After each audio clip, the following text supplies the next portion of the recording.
છોટાઉદેપુરમાં વિશ્વ પ્રસિદ્ધ ઘેર મેળા માટે તૈયારીઓ શરૂ। છોટાઉદેપુર જિલ્લાના ક્વાંટ ખાતે આ વર્ષે પણ હોળી પછીના ત્રીજા દિવસે વિશ્વ પ્રસિદ્ધ ઘેરનો મેળો યોજાવા જઈ રહ્યો છે, જે 16 માર્ચના રોજ યોજાનાર છે।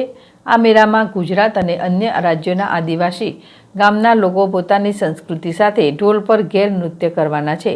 આ વર્ષે પણ છોટાઉદેપુર જિલ્લાના ક્વાંટ ખાતે હોળી પછીની 3 દિવસે વિશ્વ પ્રસિદ્ધ ઘેરનો મેળો યોજવા જઈ રહ્યો છે। આ મેળો જ્યાં ગુજરાત સહિત અન્ય 3 રાજ્યોના આદિવાસી ગ્રામજનો પોતાની આગવી સંસ્કૃતિ સાથે ઢોલ પીહા લઈ મંડળીઓ સાથે ઉમટી પડતા છે અને ઘેરૈયા બને છે। તે મેળો આ વખતે 16 માર્ચના રોજ યોજાનાર છે। આ મેળાની સફળતા માટે વહીવટીતંત્ર દ્વારા તૈયારી શરૂ કરી દેવામાં આવી છે।